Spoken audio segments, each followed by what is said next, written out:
ये यूरोप का पार्ट है या शेंजन का पार्ट है।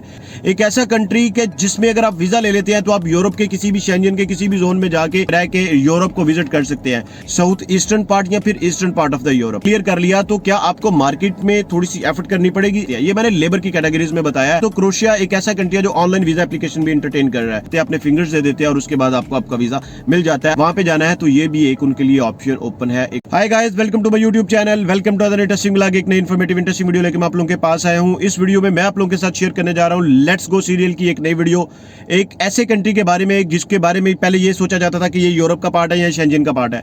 एक ऐसे कंट्री के बारे में जहां पे डेली वेज रेट बहुत ज्यादा है। एक ऐसे कंट्री के बारे में जहां पे स्किल वर्कर की बहुत ज्यादा शॉर्टेज चल रही है। एक ऐसे कंट्री के बारे में जहां पे लेबर की काफी सारी शॉर्टेज चल रही है। एक ऐसे कंट्री के बारे में जहां पे शेंजन जोन में एंट्री लेना इंतहाई आसान है। एक ऐसा कंट्री जिसका वीजा लेना इंतहाई आसान है। एक ऐसा कंट्री के जिसमें अगर आप वीजा ले लेते हैं तो आप यूरोप के किसी भी शेंजन के किसी भी जोन में जाके इजीली एडजस्ट हो सकते हैं।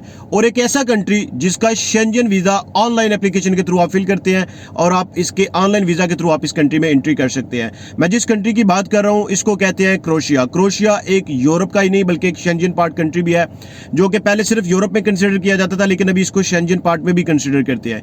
तो क्रोएशिया के ऊपर डिटेल से बात करते हैं और इस लेट्स गो सीरियल की इस वीडियो को एक मजीद इंटरेस्टिंग वीडियो बनाते हैं। जो लोग भी चैनल पे नए हैं, मेरी आपसे रिक्वेस्ट है सर काइंडली चैनल को सब्सक्राइब कर दीजिएगा, वीडियो को लाइक कर दीजिएगा, वीडियो अच्छी लगती है इसको शेयर किया करें उन लोगों तक जिनको इसकी सबसे ज्यादा जरूरत होती है। और कोशिश किया करें कि जब भी आप चैनल को सब्सक्राइब करते हैं तो आप बेल के बटन को जरूर प्रेस करके रखा करें ताकि कोई भी नई इंफॉर्मेटिव वीडियो आती है तो सबसे पहले आपके नोटिफिकेशन बॉक्स में वो हाईलाइट हो जाए, सबसे पहले वो आप लोगों के पास आए।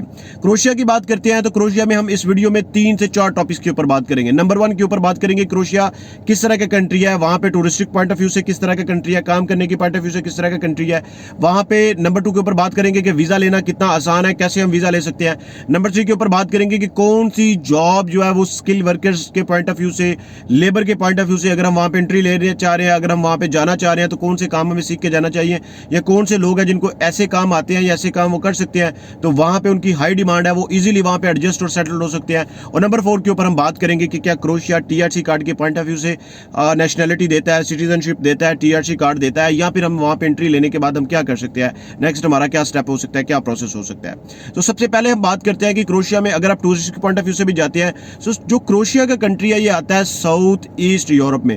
ये तो साउथ ईस्ट यूरोप का पार्ट है, एक वेस्टर्न यूरोप है और एक ईस्टर्न यूरोप है। ये जो ईस्टर्न यूरोप के पार्ट की हम अगर बात करते हैं तो इसमें ये एक ऐसा कंट्री है कि जो इकोनॉमिकल है with respect to touristic point of view से। अगर आप टूरिस्टिक पॉइंट ऑफ व्यू से वहां पे जाते हैं, आप इसको एक्सप्लोर करते हैं, आप इसको जाके देखते हैं तो आप अपने एक इकोनॉमिकल बजट में, नॉर्मल से बजट में रह के यूरोप को विजिट कर सकते हैं। लेकिन अगर आप वेस्टर्न साइड पे जाते हैं तो वेस्टर्न साइड जो है वो आप ये कह सकते हैं कि थोड़ी सी कॉस्टली भी है और एक्सपेंसिव भी है rather than the south eastern part या फिर eastern part of the Europe. अब हम बात करते हैं कि अगर हम जाते हैं वहां पे टूरिस्टिक पॉइंट ऑफ व्यू से तो हमें कौन सी चीजों का हाथ ख्याल रखना चाहिए। क्रोएशिया दुनिया में एक ऐसा कंट्री है कि जो टूरिस्टिक स्पॉट्स को काफी ज्यादा प्रमोट करता है। पर्टिकुलरली शेंजन जोन में जब से इसने एंट्री ली है तो ये सबसे ज्यादा अपनी वीजा देने की रेशो की वजह से या फिर टूरिस्टिक स्पॉट्स की वजह से, यहाँ पे टूरिस्ट जो हैं उनको वेलकम करने की वजह से, यहाँ पे न्यूमरस नंबर ऑफ जो टूरिस्ट आते हैं उनकी वजह से, और बहुत ज्यादा ये वहाँ पे टूरिस्टिक जो इसकी हिस्टोरिकल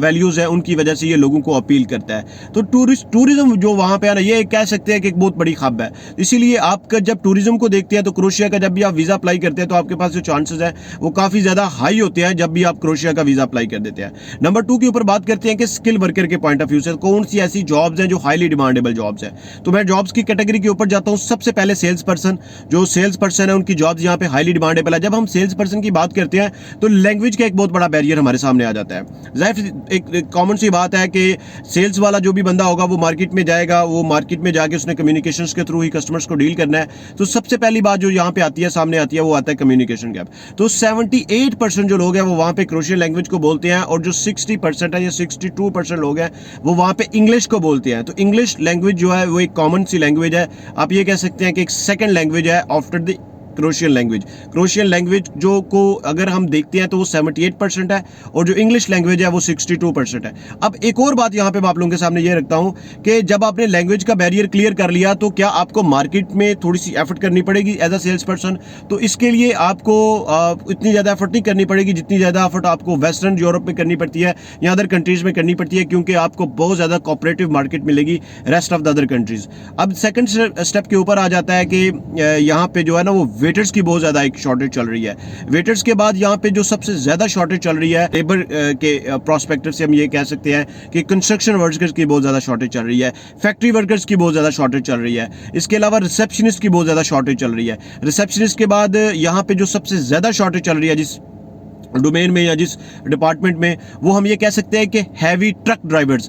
हैवी ट्रक ड्राइवर्स अगर वहाँ पे एंट्री ले लेते हैं और उनके पास वो वहाँ का वो लाइसेंस ले लेते हैं, तो मैं सैलरी के ऊपर भी आता हूँ, डेली वेज के ऊपर भी आता हूँ कि डेली वेज इनका कितना कितना है, तो उसकी भी एक अच्छी खासी शॉर्टेज चल रही है। ये जितने भी मैंने बताया है ड्राइवर्स को छोड़ के, नर्सिंग डिपार्टमेंट को छोड़ के, बाकी जितने भी मैंने बताया है इनको आप ये कह सकते हैं कि एवरेज जो सैलरी है वो 1620 यूरो से लेके 2200 यूरो तक ये मंथली अर्न कर सकते हैं। लेकिन अगर ट्रक ड्राइवर्स को इसमें ऐड कर दिया जाता है तो वो 3000 यूरो या 3500 यूरो या 4000 यूरो तक भी वो अर्न कर सकती है। ये मैंने लेबर की कैटेगरीज में बताया है, इसमें कोई भी आप ये कह सकते हैं कि व्हाइट कॉलर जॉब नहीं है, ये सारी की सारी लेबर कैटेगरीज में है। अब वीजा की बात करते हैं तो क्रोशिया एक ऐसा कंट्री है जो ऑनलाइन वीजा एप्लीकेशन भी एंटरटेन कर रहा है। आप क्रोशिया का ऑनलाइन वीजा अप्लाई कर सकते हैं। अगर आपने मेरी वो वीडियो ऑनलाइन वीजा एप्लीकेशन की नहीं देखी तो आप वो वीडियो पे जाएं, आप उसको देखें, आप कैसे अप्लाई कर सकते हैं क्रोशिया का ऑनलाइन वीजा। और क्रोशिया का ऑनलाइन वीजा लेना कितना ही आसान है, सिर्फ और सिर्फ आपको कुछ बेसिक से डॉक्यूमेंट्स चाहिए होते हैं। वही सारे डॉक्यूमेंट्स जो आपने शेंजन एप्लीकेशन में अटैच करने हैं, वहां पे आपको फिजिकली जाके प्रेजेंट करना पड़ती है, अपनी फाइल को दिखानी पड़ती है। यहां पे आप अपनी एप्लीकेशन को बाई ऑनलाइन ही अपलोड कर देते हैं। एप्लीकेशन अप्रूवल के बाद आप एम्बेसी में जाते हैं, अपने फिंगर्स दे देते हैं और उसके बाद आपको आपका वीजा मिल जाता है आप एप्लीकेशन अप्रूव होने के बाद।